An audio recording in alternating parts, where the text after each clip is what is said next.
Hello viewers, இன்னைக்கு நம்ம பார்க்க போறது Bleach episode 26 part 1.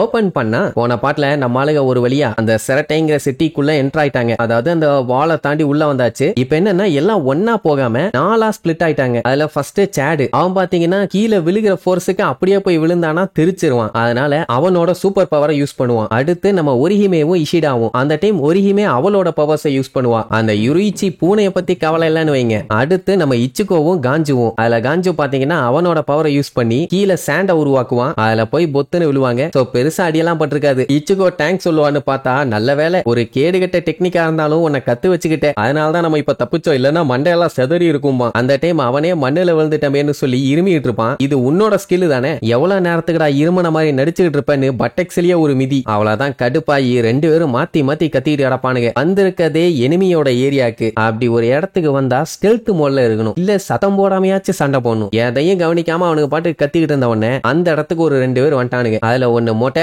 இன்னொன்னு நல்லா முடி வளர்ந்த மூதேவி தான். அதுல அந்த மொட்டைக்கு பாத்தீங்கன்னா சந்தோஷம் தாங்க முடியல.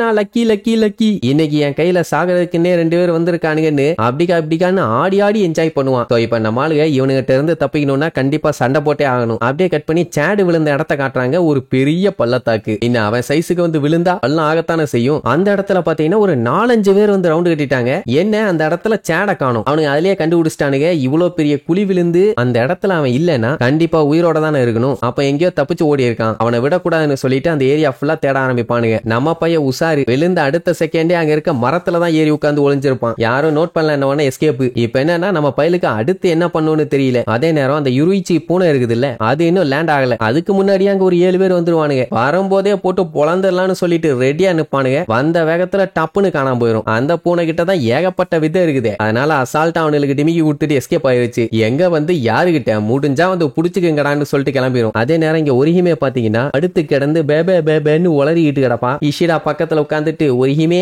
ஒரிஹிமே கொஞ்சம் எந்திரிங்கன்னு சொல்லி எழுப்பி விடுவான். எந்திரிச்ச வேகத்துல இஷிடா மூஞ்சில ஒரு இடி இடிச்சிட்டு மறுபடியும் அவன் பாட்டுக்கு உளறிட்டு இருப்பா. என்னன்னா இன்னும் தூக்கத்துல தான் இருக்கா. அந்த டைம் அவளுக்கு கை வலிச்சவன தான் டப்புன்னு கண்ண திறந்துருவா. என்னன்னா அவளுக்கு கையில அடிபட்டு இருக்குது. இதுல நல்ல விஷயம் என்னன்னா இவங்க வந்த இடத்துல ஒரு ஈக்காக்கா கூட இல்ல. சரி ஒரிஹிமே கையில எப்படி கட்டு வந்துச்சுன்னா நம்ம பையன் இஷிடா ஃபர்ஸ்ட் எய்ட் கிட்ட எல்லாம் கொண்டு வந்திருப்பான். யாருக்காச்சும் எமர்ஜென்சினா யூஸ் பண்ணுன்னு. விழுந்ததுல அவளுக்கு அடிபட்டுச்சு. அதனால அவளுக்கு பேண்டேஜ் போட்டு விட்டுருப்பான். நியாயப்படி இஷிடா தான் ஷீல்டா இருந்து அவளை ப்ரொடெக்ட் பண்ணிருக்கணும். ஆனா அவளோட பவர்ஸை யூஸ் பண்ணி இஷிடாவை ப்ரொடெக்ட் பண்ணிருப்பான். அதனால தான் அவளுக்கு அந்த அடி. இப்படியே கொஞ்ச நேரத்துக்கு பேசிட்டு இருப்பாங்க. சரி என்னதான் ஆள் இல்லாத இடத்துல இவங்க லேண்ட் ஆனாலும் ரொம்ப நேரத்துக்கு இங்க இப்படியே இருக்க முடியாது. ஏன்னா இந்த மாதிரி இந்த இடத்துக்கு ஒருத்தங்க வந்திருக்காங்கன்னு எல்லாத்துக்கும் தெரிஞ்சு போச்சு. டெஃபினட்டா கொஞ்ச நேரத்துல ஆளுங்க வந்துருவாங்க. அதனால நம்ம எஸ்கேப் ஆயிடலான்ட்டு அங்க இருந்து தப்பிச்சு ஓடுவாங்க. அந்த டைம் யாரோ இவங்க ரெண்டு பேத்தையும் பார்த்துட்டாங்க. யாரு என்னன்னு தெரியல. ஆனா ஒரு பெரிய சம்பவம் ஒண்ணு இருக்குது. அதே நேரம் அந்த மொட்டையும் பாத்தீங்கன்னா லக்கி லக்கி லக்கி லக்கின்னு சொல்லிட்டு ஜாலியா பாட்டு பாடி டான்ஸ் ஆட ஆரம்பிச்சிட்டான். ஏன்னா இவன் கையில இந்த மாதிரி இன்ட்ரூடர்ஸ் மாட்டிக்கிட்டாங்களாமா. அவங்க கூட சண்டை போட்டு அவங்கள காலி பண்ண போறது நான் தான் அப்படின்ட்டு அவனுக்கு ஜாலி. இவன் ஆடிட்டு இருக்கத பார்த்துட்டு நம்மளுக்கு பேன்னு நிப்பானுங்க. ஏன்னா இவனுக்கு ஒரு மாதிரி எக்ஸ்பெக்ட் பண்ணிட்டு வந்தானுங்க. உள்ள இருக்கவன் எப்படி லூசு மாதிரி பண்ணிட்டு இருந்தானா அது அவனுக்கு கடுப்பாயிரும். ஏன்டா அவங்கள போட்டு தள்ள போறேன்னு ஜாலியா ஆடிட்டு இருந்தா என்ன ஏதோ முட்டா பைய மாதிரி பாத்துக்கிட்டு இருக்கீங்க, வெளுத்து புடுவேன் வெளுத்துமா. நம்ம பயிலுக ஒரு படி மேல. அந்த டைம் அவனை மதிக்காம இவனுக்கு ரெண்டு பேரும் சண்டை போடுவானுங்க பாக்கணுமே. அட வேற ஒண்ணும் இல்ல, இச்சுக்கோ அவங்க கூட சண்டை போடணும்பா,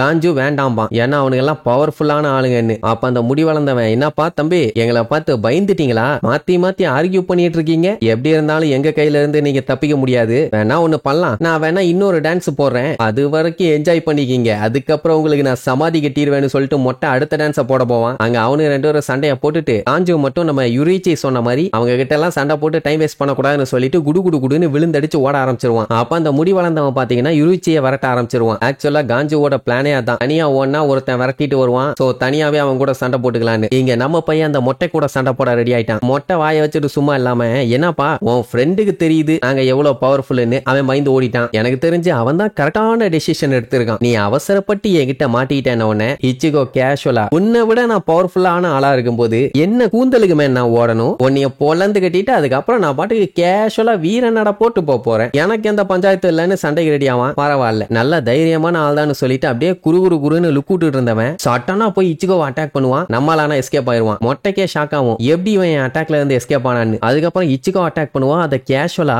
அந்த கத்தி சொருகிற ஷீத்தை வச்சே தடுத்துருவான். எப்படியே மாத்தி மாத்தி ஒருத்தனுக்கு ஒருத்தன் சலிக்காம சண்டை போடுவானுங்க. நான் நினைச்சேன் எப்படியும் இச்சிகோ அசால்ட் அந்த மொட்டையை அடிச்சு தூக்கி வீசிட்டு போயிருவான். அதுக்கப்புறம் அடுத்தடுத்து பெரிய பெரிய ஆளுகள்லாம் வருவானுங்க, அவனுக்கு கூட தான் டஃப் ஃபைட் கொடுப்பான்னு பார்த்தா இந்த மொட்டை கூடயே நம்மால இந்த முக்கிட்டு இருப்பான். அப்படி சண்டை போடும் போது சரக்குன்னு ஒரு வெற்ற சவுண்டு, ரத்தம் அப்படியே பீச்சுக்கிட்டு தெரிக்கும். நம்ம இச்சிகோ வெட்டி அந்த மொட்டையனுக்கு ரத்தம் வந்துச்சா, இல்ல இந்த மொட்டையை வெட்டி இச்சிகோக்கு ரத்தம் வந்துச்சா, இந்த சண்டையில இச்சிகோ ஜெயிச்சானா, காஞ்சு அவங்கிட்ட இருந்து தப்புச்சானா அப்படிங்கறத அடுத்தடுத்த எபிசோட்ல பார்க்கலாம். டாடா.